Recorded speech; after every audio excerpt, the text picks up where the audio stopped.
Bismillahirrahmanirrahim. Assalamualaikum warahmatullahi wabarakatuh.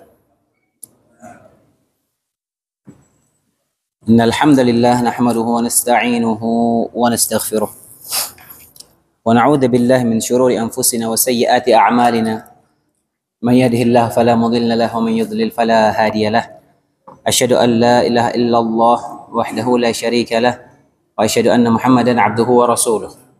Sallallahu alaihi wa ala alihi wa sallama tasliman katsira, amma ba'd.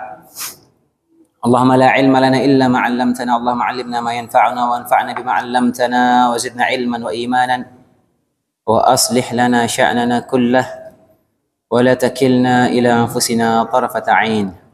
Hadirin jamaah Masjid At-Thayyibah rahimani wa rahimakumullah. Kita lanjutkan pelajaran kita tafsir Juz Amma, dan insyaallah di hari ini, di malam hari ini kita akan membahas tafsir surat Al-Kautsar.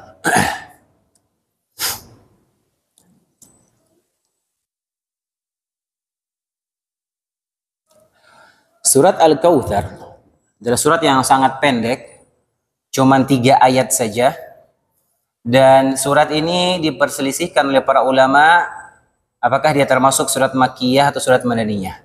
Memang terkadang sebagian surat dalam Al-Quran itu ulama khilaf. Sebagian, ada yang mungkin sebagiannya turun di Mekah, sebagiannya turun di Madinah, apanya sebagiannya Madaniyah, sebagiannya Makkiyah. Tapi kalau surat-surat pendek seperti ini, ya yang jelas pastinya turunnya sekaligus. Dan ini khilaf. Ya, sebagian berpendapat bahwasanya surat Al-Kautsar ini surat Makkiyah karena berdasarkan topik pembahasan dalam surat ini, yaitu sebab diturunkannya surat Al-Kautsar ini, ya, di antara pendapat sebagian ulama yang menyatakan surat ini surat Makkiyah, itu ketika orang-orang kafir Quraisy itu mencaci atau mengejek Nabi Muhammad SAW ketika anak beliau meninggal. Nanti akan kita bahas insyaallah taala. Allah Subhanahu wa taala berfirman, ayat pertama, "Inna a'tainakal kautsar." Sesungguhnya kami telah memberikan kepadamu wahai Muhammad nikmat yang banyak. Al-Kautsar, nikmat yang banyak. Pertama kita ingin membahas terkait penyebutan inna. Inna itu maknanya sesungguhnya kami. Sesungguhnya kami. Emang kita sering dapati dalam Al-Quran banyak ayat dalam Al-Quran yang konteksnya itu menggunakan kata jamak atau plural. Nahnu itu artinya kami, kita. Kadang di inna, sesungguhnya kami, sesungguhnya kita. Terkadang sebagian ayat Allah menyebutkan dengan kata kami. Nah ini terkadang menjadi bahan untuk menyerang Al-Quran yang dilakukan oleh orang-orang non-muslim. Dia bilang katanya Allah itu Maha Esa. Kenapa pakai kata kami atau kita? Dan ini dijawab oleh para ulama. Penyebutan kami itu dalam bahasa Arab itu biasa disebutkan untuk diri kita, untuk orang sendiri dengan mengucapkan kami itu diantaranya sebagai bentuk penghormatan. Penghormatan. Itu biasa orang Arab mengucapkan demikian, kami, sungguhnya kami. Itu tanda penghormatan. Untuk menghormati ucapan yang lebih hormat. Dan kita terkadang di bahasa Indonesia juga terkadang menggunakan istilah seperti itu ya. Misalnya untuk dia mau merendah ya, untuk merendah tidak mau menyombongkan diri, dia pakai kata kami. Misalnya, ya alhamdulillah ini kami yang membangun masjid ini, padahal dia sendiri yang bangun misalnya. Terkadang dia mengucapkan kata seperti itu biasa. Dalam bahasa Arab pun tuh ada konteks seperti itu. Makanya kita kalau lagi sholat sendirian pun ihdinas siratal mustaqim kita baca. Ihdina, tunjukkanlah kami jalan yang lurus. Padahal kita sholat sendirian. Dan itu biasa dalam bahasa Arab. Makanya orang-orang musyrikin dari dulu itu biasanya mereka mencari celah-celah untuk menyerang Al-Quran.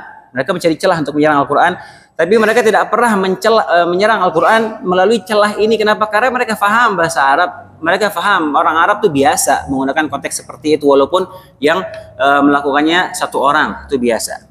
Kemudian juga sebagian ulama menjelaskan, terkadang ketika Allah menyebutkan nahnu atau kami dalam hal-hal yang Allah lakukan, itu biasanya ketika perbuatan tersebut ada yang dibantu kerjakan oleh para malaikat. Nah, itu juga terkadang Allah menggunakan lafal nahnu, kami. Tapi yang Allah sendiri, terkadang yang tidak ada campur tangan malaikat di situ dalam membantu mengerjakannya, biasanya Allah pakai untuk tunggal. Ya, ini sedikit faedah ya. Maka kita banyak dapati seperti itu. Inna anzalna, ya sungguhnya kami menurunkan, dalam maksudnya Allah sendiri. Tapi pakainya kata kami. Baik. A'tainakal kautsar. Sungguhnya kami telah memberikanmu wahai Muhammad al-kautsar. Al-kautsar. Secara umum ulama menafsirkan al-kautsar. Ulama menafsirkan al-kautsar itu secara umum ada dua penafsiran. Dua makna al-kautsar. Pendapat yang pertama menyebutkan bahwasanya tafsir atau makna dari al-kautsar itu artinya kebaikan yang banyak. Kebaikan yang banyak. Jadi maknanya sungguhnya kami telah memberikan kepadamu wahai Muhammad kebaikan yang banyak. Ini diambil dari kata kathroh. Kathroh itu sesuatu yang banyak. Kemudian dirubah bentuk wazannya, wazan fa'al jadinya kautsar. Nah, ini pendapat ini menunjukkan makna kautsar ini bersifat umum. Artinya kebaikan yang banyak, kebaikan apa saja yang Allah telah berikan kepada Nabi Muhammad SAW. Dan memang benar, ya nikmat kita sendiri kalau kita mau menghitung kebaikan Allah kepada kita nggak akan mampu menghitungnya, hadirin. Kalau kita mau menghitung-hitung nikmat Allah, kita tidak akan mampu menghitungnya. Apalagi nikmat yang Allah berikan kepada Nabi Muhammad SAW. Nikmat yang Allah berikan kepada para sahabat, cuman sekedar mereka diberi mampu atau sempat melihat Nabi SAW itu sudah nikmat luar biasa. Allah kasih mereka kelebihan bisa bertemu dengan Nabi SAW langsung, melihat Nabi. Itu nikmat luar biasa. Apalagi nikmat kenabian itu sendiri. Nikmat beliau ditunjuk sebagai Rasul. Ya, dan nikmat-nikmat yang lainnya. Ini makna yang pertama, makna al-kautsar. Kemudian makna yang kedua, tafsiran kedua, al-kautsar itu nama sebuah sungai di surga. Nama sebuah sungai di surga. Dan ini datang dalam banyak hadis yang menunjukkan al-kautsar itu maknanya nama sebuah sungai di surga yang termasuk bagian darinya itu, termasuk bagian al-kautsar yaitu sungai di surga itu, termasuk bagiannya adalah haud Nabi sallallahu alaihi wasallam di penghujung padang mahsyar yang sudah pernah kita jelaskan ketika kita membahas tentang rukun iman. Al-iman bil yaumil akhir. Kita membahas satu pertemuan khusus membahas masalah haud Nabi SAW. Mungkin sini mengingat ketika bahas itu. Nah, haud Nabi itu yang ada di padang mahsyar. Ketika orang setelah lama kepanasan, kehausan di padang mahsyar yang luar biasa, ya momen yang sangat mengerikan, momen yang sangat menyiksa, orang pada kehausan, orang tersiksa sekadar dosanya dia, padang mahsyar. Nah, setelah selesai dari proses itu, sebelum manusia itu ke hisabnya dia, ke fase hisab, maka Nabi SAW akan menunggu umatnya di haud beliau, telaga Nabi SAW, untuk umatnya minum di situ, dan barang siapa yang minum dari air itu, maka dia tidak akan haus lagi selama-lamanya. Ini hadisnya banyak. Di antaranya hadis yang menjelaskan masalah ini, hadis sahih riwayat Muslim. Afwan, ana izin minum.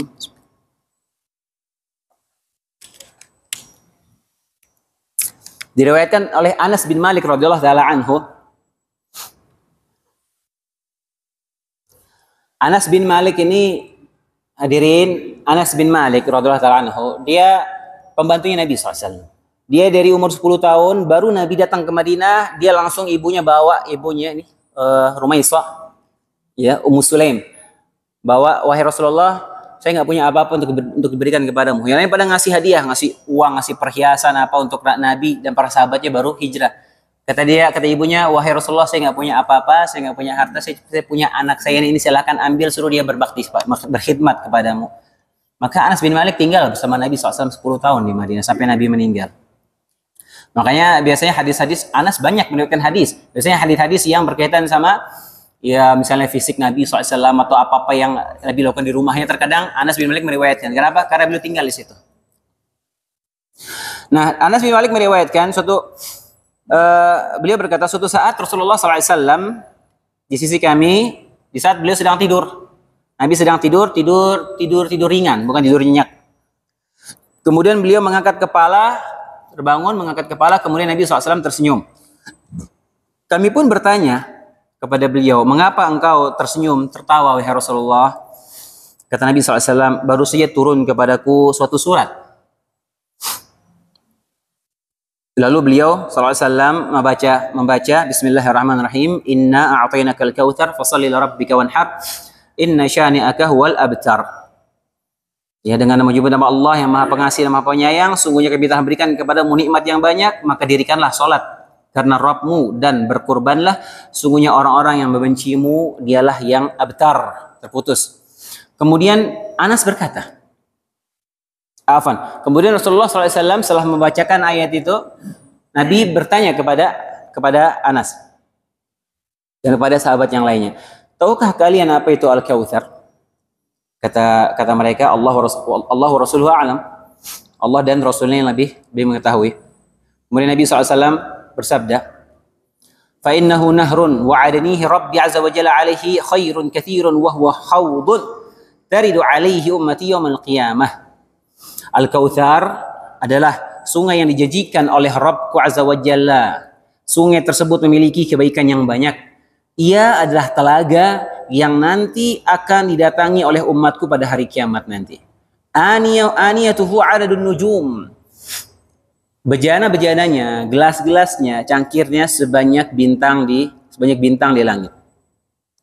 Fatukhtalajul abdu minhum. Maka nanti ketika umat Nabi Muhammad semua berbondong-bondong menuju telaga, meminum dari telaga tersebut, sebagian orang ada yang dihalangi, tidak bisa dia minum dari telaga Nabi tersebut. Fa'aqul Rabbi innahu min ummati. Maka Nabi berkata, ya Allah, itu adalah dari umatku, sebagian dari umatku, mereka adalah umatku. Fayaqul ma tadri ma ahdathat ba'dak. Kemudian Allah berfirman, engkau tidak tahu wahai Muhammad apa yang mereka perbuat, apa yang mereka ada-adakan sepeninggalmu. Ini hadis sahih riwayat Muslim. Ini yang menunjukkan makna Al-Kautsar itu adalah sungai di surga yang nyambung sampai ke haud Nabi SAW di mahsyar. Kemudian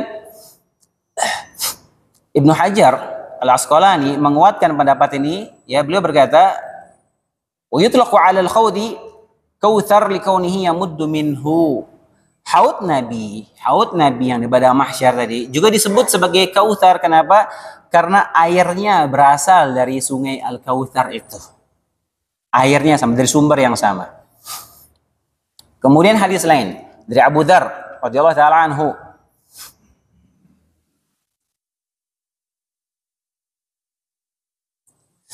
bacakan ininya, terjemahannya saja biar cepat menghemat waktu.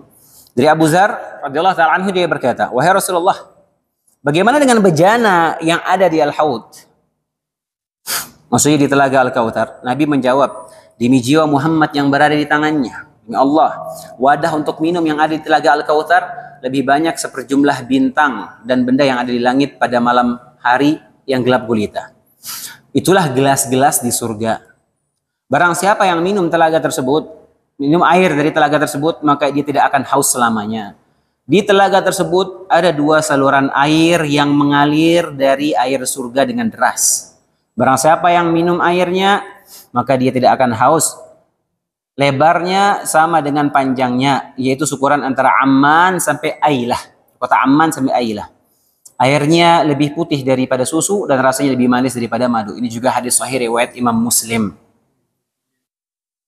Kemudian Nabi SAW ya, ketika ini hadis-hadis yang menjelaskan masalah haud atau al-kautsar ini ada banyak dalam riwayat, dan di dalam hadis-hadis tersebut Nabi menyinggung di situ beberapa kali dalam hadis tersebut akan ada orang-orang atau sebagian umatnya yang ketika dia mau hendak menuju telaga tersebut dia terusir. Nggak diizinkan minum dari telaga itu pada saat orang sedang kehausan. Kata Nabi SAW bersabda, Ana faratukum alal khawd. Aku mendahului kalian menuju haud, aku tunggu kalian di haudku. Nabi duluan ke sana, Nabi menunggu umatnya. La yurfa'anna ilayya rijalun minkum hatta idza ahwaitu liunawilahum ukhtuliju duni. Dan ketika aku akan mengambilkan minuman untuk mereka, subhanallah, lihat Nabi menunggu umatnya di telaga haud. Nabi mau ambilkan minuman untuk umatnya. Pada saat aku mau ambilkan minuman untuk mereka dari al-haud, mereka dijauhkan dariku. Lantas aku berkata, fa'aqul ay rabbi ashabi, ya Allah itu sahabat-sahabatku. Yaqul la tadri ma ahdathu ba'dak. Dikatakan kepada beliau, engkau sebenarnya tidak mengetahui perkara baru apa yang mereka buat-buat sesudahmu. Ini hadis sahih riwayat Bukhari. Dalam riwayat lain disebutkan, innahum minni, Nabi, wahai Rabbku, Nabi Muhammad, sungguhnya betul-betul mereka itu pengikutku, umatku. Fayaqal innaka la tadri ma baddalu ba'dak. Sungguhnya engkau, wahai Muhammad, tidak mengetahui apa yang mereka ganti, mereka rubah-rubah dari ajaranmu sepeninggalmu. Fa'aqul suhkan liman baddala ba'di. Kemudian Nabi berkata, celakalah bagi orang-orang yang telah mengganti ajaranku sesudahku. Ini juga riwayat sahih riwayat Bukhari. Demikian hadirin azanallahu wa iyyakum keadaan yang akan menimpa orang-orang yang suka menggonta-ganti atau mengarang-arang perkara baru dalam agama. Ini bukan perkara yang ringan. Ketika Nabi SAW mengingatkan masalah ini menunjukkan ini bukan perkara sepele. Bukan perkara sepele. Dan yang menjadi problem zaman sekarang ini, Anda sudah beberapa kali sampaikan, zaman sekarang ini sebagian orang terkadang dia alergi ketika dengar kata perkara bid'ah itu. Kayak sentimen sekali ketika dengar perkara bid'ah. Sampai sebagian ketika dia mau membuka kajiannya, muqaddimahnya, baca innal hamdalillah nahmaduhu wa nasta'inuhu wa naghfiruh sampai wa kullu muhdatsatin bid'ah wa kullu bid'atin dhalalah. Ini namanya khutbatul hajah. Dan Nabi SAW setiap kali ceramah, setiap kali khutbah, dia selalu membuka khutbahnya dengan khutbatul hajah tersebut. Nah sekarang sebagian orang sentimen dia, ketika lihat orang pakai innal hamdalillah sampai itu, wah. Itu Nabi selalu buka khutbahnya pakai khutbatul hajah namanya itu, dan itu datang dari hadis yang sahih. Dan kalimat bid'ah itu yang pertama kali mengucapkannya adalah Rasulullah SAW, bahkan sebelum bid'ah itu ada. Zaman Nabi belum ada bid'ah. Bid'ah itu baru ada di zaman sahabat. Jadi Nabi sudah meninggal, ya sebagian sahabat masih pada hidup, baru mulai muncul. Ya orang-orang buat acara-acara baru, perkara-perkara baru itu baru muncul. Antum bayangkan hadirin, di zaman sahabat masih hidup, itu orang-orang sudah mulai buat perkara-perkara baru dalam agama. Apalagi sekarang yang sudah 1400 hampir 1400 tahun lebih. Kira-kira seperti apa keadaan ajaran Nabi SAW itu? Sudah sebanyak apa perkara-perkara bid'ah itu? Makanya ini perkara yang tidak mengherankan. Di zaman sahabat pun sudah didapati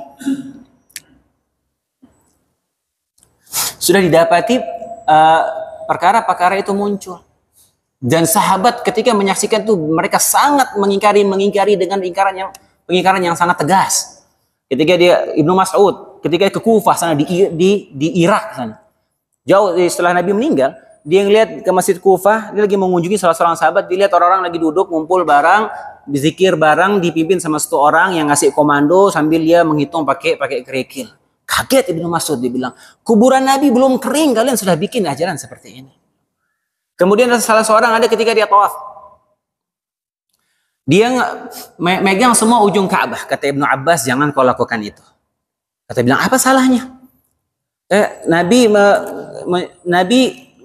cuman mensunahkan kita menyentuh rukun Yamani sama menyentuh Hajar Aswad jika memungkinkan. Saya cuman mau usap sentuh empat-empatnya. La, jangan kau melakukan itu. Karena Nabi tidak pernah menyotohkan demikian.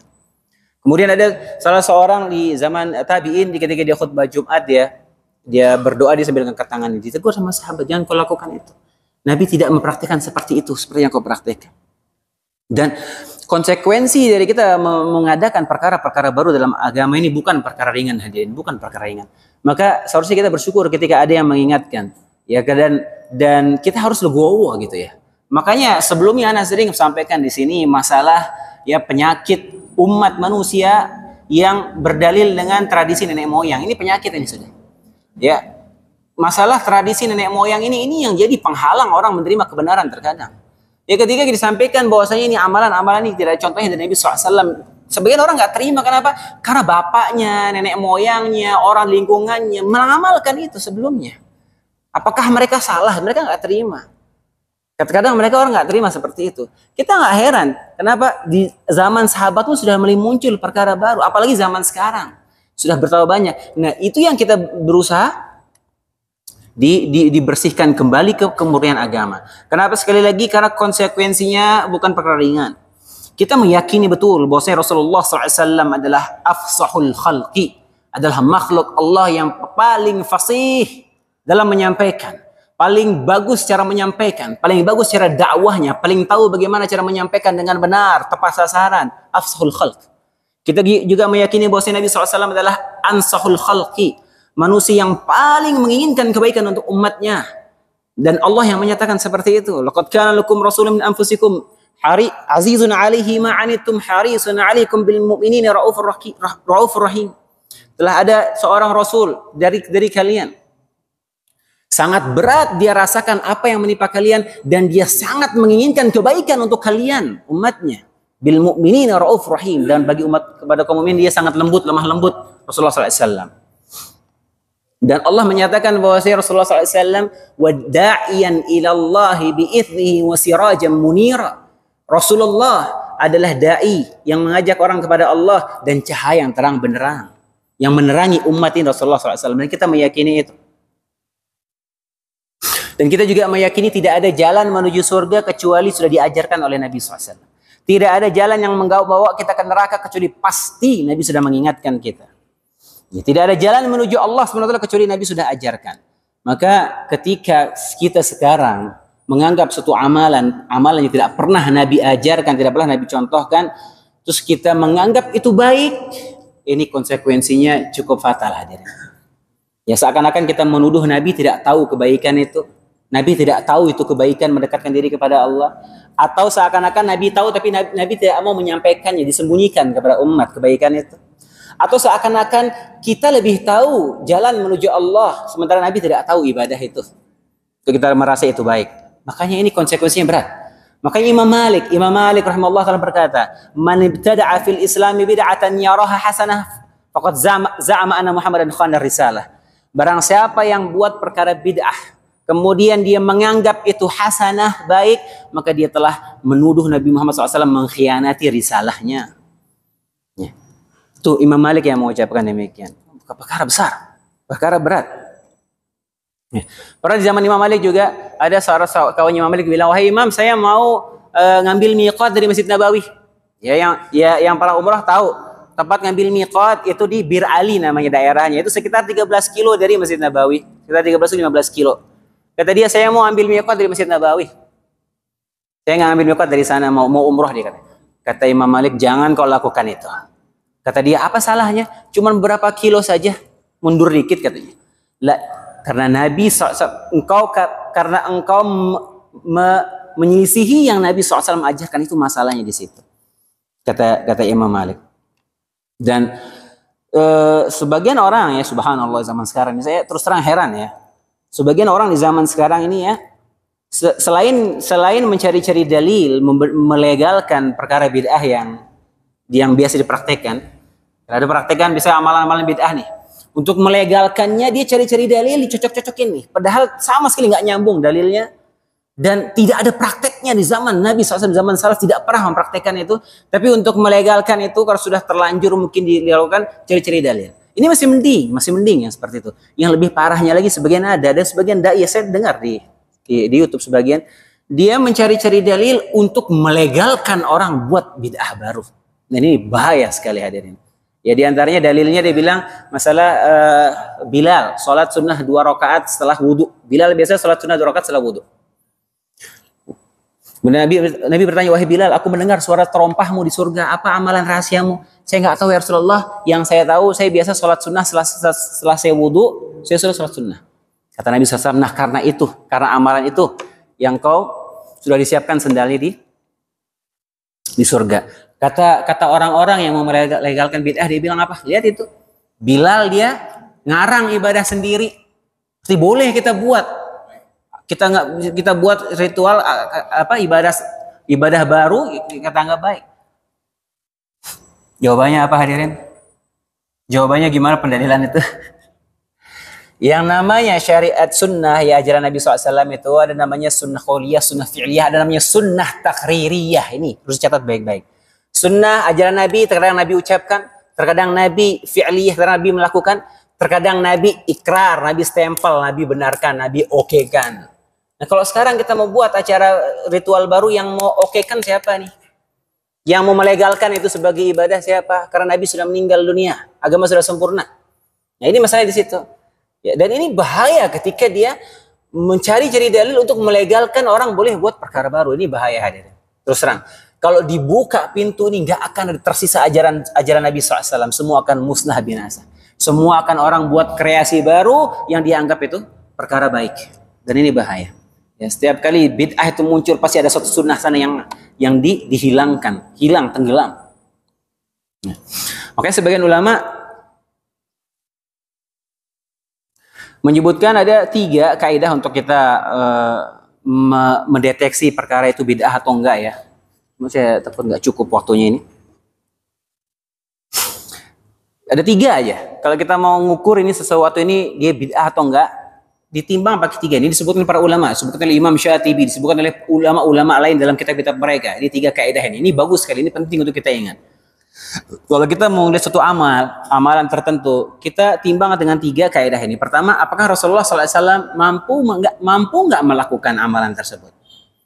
Kalau Nabi SAW mampu melakukannya, tapi Nabi tidak lakukan, nggak ada penghalangnya, Nabi tidak lakukan, berarti itu bukan ajaran agama Islam, bukan bagian dari Islam. Karena Nabi tidak melakukannya.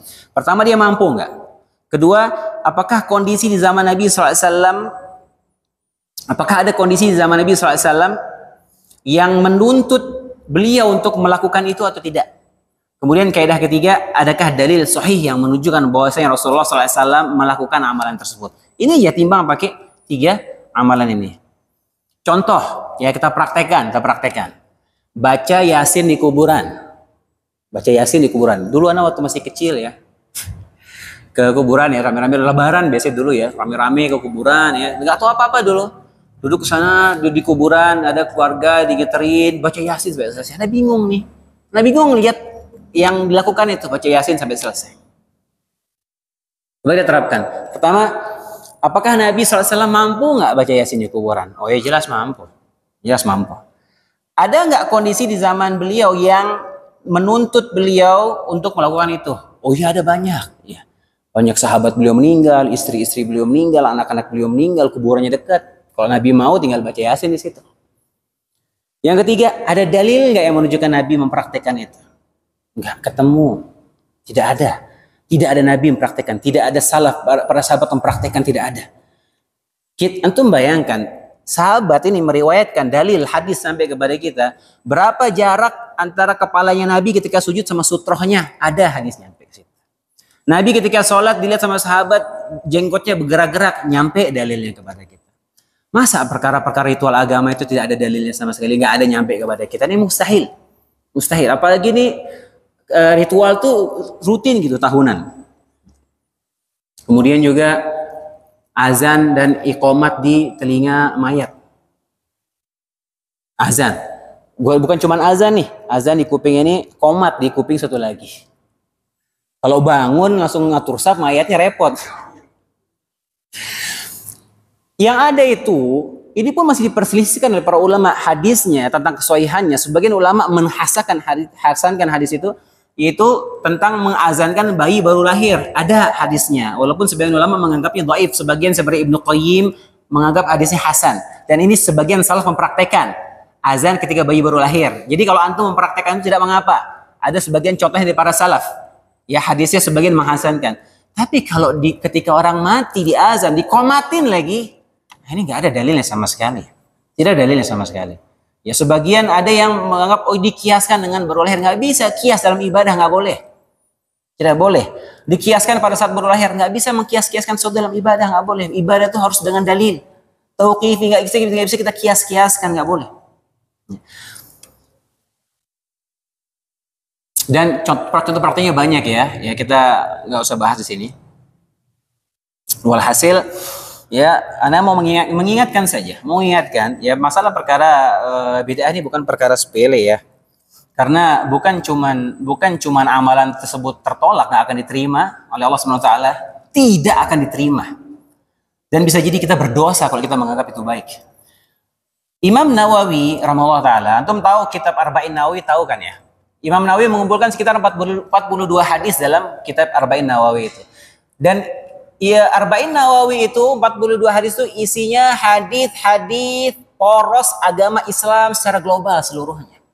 Jadi kalau antum pelajari Arba'in Nawawi itu habis sempurna dengan detail, maka insya Allah antum sudah memahami agama Islam ini secara global.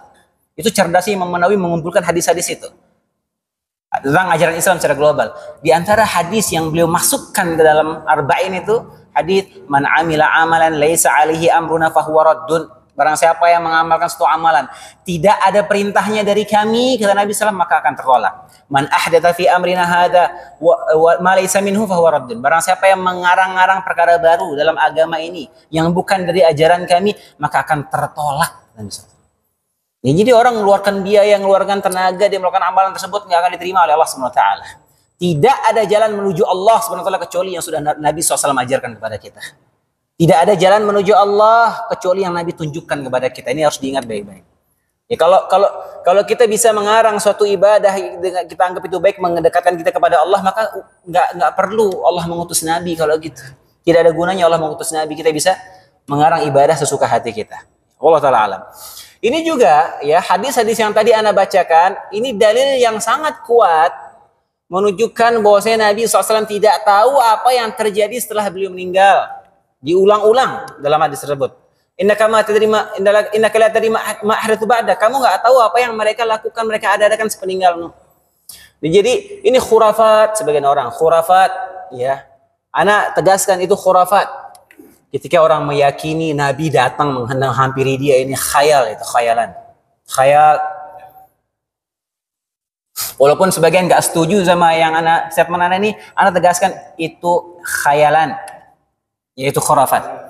Tidak ada Nabi keluar dari kuburannya jalan-jalan, nggak ada. Kalau zaman sekarang ini sebagian orang sampai kelewatan hadirin. Kalau terus terang, ada satu ustadz kondang di Indonesia ini, dia ceramah depan banyak orang. Dia bilang apa? Dia lagi naik mobil, Nabi sama di mobilnya bareng sama dia. Kan kelewatan seperti ini. Menghinakan Nabi SAW. Antum tahu di zaman Nabi SAW, ini Ali sama Muawiyah bunuh-bunuhan, ini ribuan orang mati. Selisih pendapat Ali, orang yang sangat Nabi sayangi, menantu sekaligus sepupu beliau, perang sama Muawiyah, bunuh-bunuhan, banyak sahabat yang mati. Nggak ada Nabi muncul mendamaikan, oh yang benar Ali, intik-intik nggak usah perang, nggak ada. Terus orang zaman sekarang Nabi datang hampir ke rumahnya dia, ya Allah, coba yang realistis dong. Jangan membodohi umat seperti itu. Fatimah radhiyallahu ta'ala anha itu 6 bulan meninggal setelah Nabi SAW wafat. Setelah Nabi meninggal, Fatimah ini sedih luar biasa, nggak berhenti nangis sampai sakit sampai meninggal, saking sedihnya. 6 bulan setelah Nabi meninggal, Fatimah meninggal. Nggak ada Nabi datang gitu, nyamperi Fatimah, kamu nggak usah sedih, kita bisa ketemu kok setiap hari, tenang. Nggak ada. Aisyah sama pasukannya Ali bin Abi Thalib perang di Ma'rakatul Jamal. Talhah sama Zubair, sahabat mulia Jamil maksudnya meninggal pas perang itu. Istrinya beliau perang, Aisyah sampai jatuh dari unta gara-gara pas perang itu. Ribut, selisih pendapat. Gak ada Nabi datengin mereka, udah gak usah perang, tenang, ini yang ini begini. Ya subhanallah, banyak kejadian yang mereka sangat butuh Nabi hadir ketika itu. Kuburannya dekat sana. Aisyah tidur sebelah kuburan Nabi di rumah itu. Nggak ada satupun Aisyah meriwayatkan Nabi keluar ngobrol sama saya, nggak ada. Tiba-tiba muncul orang zaman sekarang cerita, oh Nabi datang, saya melihat Nabi begitu begini, subhanallah. Terus ada aneh-aneh lagi. Ana melihat Nabi, mimpi tapi, ana mimpi ketemu Nabi, Ustaz. Oh masya Allah. Gimana Nabi yang ente lihat? Nabi dia pakai songkok nasional, terus nggak ada jenggotnya. Oh itu bukan Nabi berarti. Oh tapi belum selesai Ustaz ya. Dia sambil bawa rokok kretek, subhanallah. Benar ada yang cerita gitu. Ini dalil yang tegas ya, bahwasanya Nabi itu di alam barzakh, beliau menikmati alam barzakhnya, tidak keluar dalam kuburnya. Bahkan dalam hadis Nabi menyebutkan, aku orang yang pertama kali akan dibangkitkan, terbelah kuburnya, akan keluar Nabi yang pertama kali. Akan keluar dari kuburannya. Ya, jadi anak tegaskan sekali lagi itu khurafat, dan anak tidak akan percaya ketika ada orang menceritakan itu. Anak nggak akan percaya. Subhanallah. Jadi kita kalau tidak menyampaikan perkara-perkara seperti ini hadirin, maka umat ini akan terus terombang-ambing hadirin. Akan terus terombang-ambing. Ada satu ibadah ritual bid'ah. Ya, ada keyakinan sebagian masyarakat, keyakinan Rebu Wakasan kalau salah namanya. Rebu Wakasan itu dimeyakini di hari itu hari sial. Hari sial meratakan bala, jadi untuk menolak kesialan itu dia mengadakan ritual sholat tertentu. Antum bayangkan hadirin, itu perkara ibadah bid'ah yang dibangun di atas kepercayaan kesyirikan. Itu kepercayaan kesyirikan tatayur, itu meyakini inisial itu syirik kecil, itu tatayur. Di atas kesyirikan itu dia bangun lagi amalan bid'ah untuk menolak kesyirikan tersebut. Terus kita mau diam tidak menyampaikan kepada umat perkara seperti itu?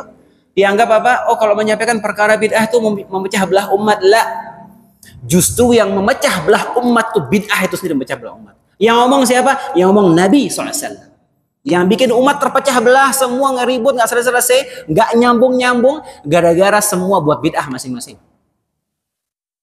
Hadis sahih, antum mungkin sudah sering dengar hadisnya. Nabi SAW menyampaikan, "Faman ya'is minkum ba'di fasayara ikhtilafan katsira." Lihat kata Nabi SAW. Nabi khutbah dengan sampai menyala-nyala Nabi ketika menyampaikan ini. Siapa yang hidup setelahku, maka dia pasti akan mendapati perselisihan yang banyak. Kemudian Nabi menyampaikan solusinya apa? Fa'alaikum bisunnati wa sunnatil khulafa'ir rasyidin al-mahdiyyin min ba'di. Pegang teguh ajaranku dan ajaran khulafa'ir rasyidin setelahku. Addu 'alaiha bin nawajiz. Gigit dengan gigi geraham kalian. Walaupun kalian dicerca, dicaci maki, dibilang pecah belah, gigit itu ajaran Nabi SAW. Wa iyyakum wal muhdatsatil umur. Jauhi dari kalian perkara-perkara baru dalam agama. Fa inna kullu muhdatsatin bid'ah, kullu bid'atin dhalalah. Ini Nabi yang menyampaikan. Yang bikin perpecahan itu apa? Ya bid'ah itu. Mau bersatu, kembali ke ajaran Nabi SAW. Antum lihat di masjid-masjid yang mengamalkan, yang mempraktekkan ajaran Nabi, jauh dari perkara bid'ah. Mau di Indonesia, mau di luar negeri, semuanya sama. Semuanya sama, nggak ada bedanya. Tapi kalau antum lihat masjid-masjid yang masih praktekkan bid'ah, masjid sebelahnya lagi sudah beda ritualnya tuh. Sudah beda ritualnya. Antara azan di Jumat ada bikin ritual lagi, antara ini sebelum azan ada bikin acara lagi. Beda-beda semuanya. Gara-gara apa? Gara-gara dia meninggalkan ajaran Nabi SAW. Udah Isya ya?